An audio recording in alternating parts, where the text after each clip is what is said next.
Hello, hello, it's Lele on the go. What's going on? I am sitting here and ready to be heading back to my lovely abode back in Florida. It's been a great time in Jersey. I will let you know of the businesses I was dealing with here in New Jersey. Today is a really hot day. It's like 82 degrees. I'm like, that's the same weather in Florida. Doesn't make any sense. But yet, last weekend when I was hosting this event, it was practically 50 and freezing cold. So I don't understand. But anyway, I'm just waiting for a time for me to get back to my town. And I wanted to kind of give a summary of my Washington, D.C. trip. Um, Actually, I'm going to make this video just like almost like a two-part because nobody has time for all that. My hair is done. I'm just leaving it in the scarf for now. But I definitely enjoyed my trip to Washington, D.C. I know I wrote that first video to give a review of day one. So for day two, all we did, the Georgia and Browns restaurant only had Sunday brunch, and unfortunately, I had the ticket for the African American Museum, which was the whole purpose of me even going to Washington, D.C. So we couldn't coordinate that. So I just used my credit for the breakfast at the hotel, and then we checked out at 11 and headed to walk to the museum. I got to take some pictures of the White House. Yay for the White House. Well, I got to see it from afar, but it was nice to see because I've never been to Washington, D.C. before. And then we went to the African American Museum. And then afterwards, we were just kind of chilling at the park right in front of the Washington Memorial, just because it was a hot day. And we were trying to get some ice cream because there were so many ice cream trucks. These ice creams were like 8, 10. No, the one lady said $10, right? And we're like, damn, for some ice cream on a cone, like a softie? Are you kidding me? And then we went to another person thinking it would be a different, I don't know, different price, and he said $12. And I'm like, oh no, no, no, no, no. So I'm starting to believe that Washington D.C. has a little bit pricey on their like food and stuff like that, probably because there's so many free things that people have, so they kind of have to balance it off. I don't know, that's just me speculating, but it would make some kind of sense. So actually, I think I am going to make this two separate videos. My bad, guys. So anyway, so let me just tell you overall about the whole trip in Washington, D.C. It's definitely a place that I think people should go see. It's a very clean city. Looked like it almost gave me a Chicago feel. Well, I guess the main Chicago, the city.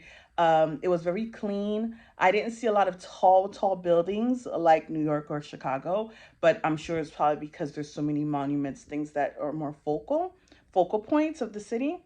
So I enjoyed the cleanliness of the city. And I'm talking about like Washington D.C., like the heart of it. I don't know if it's called a specific thing, but like where all the monuments and historic, touristic places are.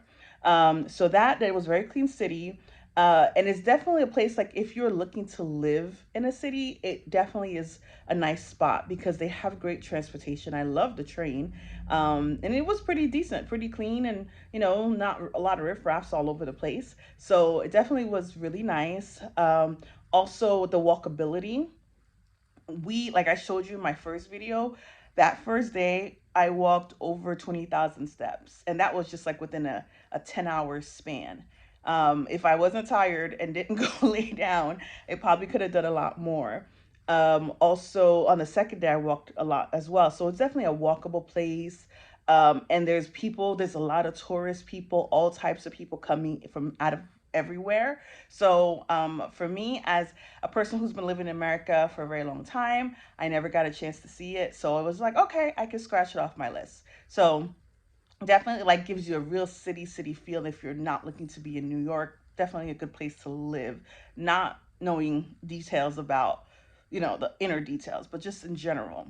And like I said, because the museums are free, the food did seem a little bit pricey for what I'm used to. Um, I don't know. I don't know, but I know there's a lot of restaurants, and I'm sure there's places that are really not as expensive. But probably because I'm also in the touristy area, so they're probably gonna get you with like crazy price restaurants.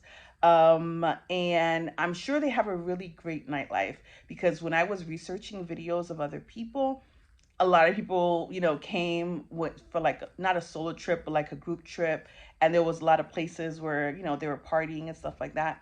I didn't get a chance to do that, nor it was like going to be a lot of work to search for these places. So I was just like, let me just get my rest. I came for the history. I came to see it.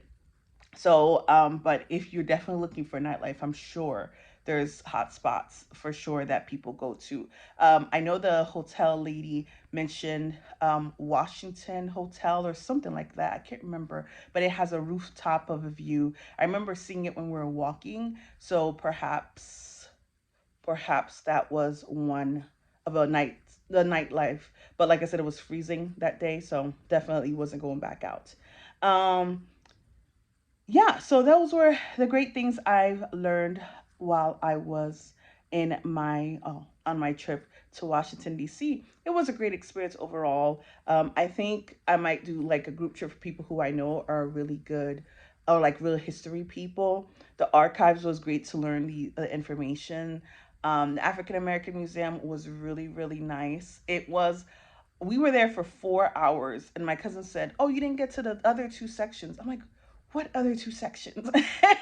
So there was a lot more than what I went through. I guess I only went to, I don't know, I felt like I covered a lot, but I probably didn't. So when I do the second video to show, some aspects of the day, you'll see that I barely I guess my cousin said I barely scratched the surface, but it was really great. It took me like from early history, and I know a lot of people said it was going to be emotional, it was going to be sad, and I actually took some time to read some of the things that they wrote. And I think it was really put together. The layout was really good. And it was nice and quiet and peaceful. Like people were actually like taking time, for as much as people that were actually in the museum on the exhibit. It was pretty well behaved people, so it wasn't like noisy or anything like that. So it was interesting to just read all that information. So I will do a video of what I learned from the museum. um I personally was not born here in the United States. I was born in the island of Haiti. So for me, coming to the United States and learning the history through whatever the history books were, that's what I learned.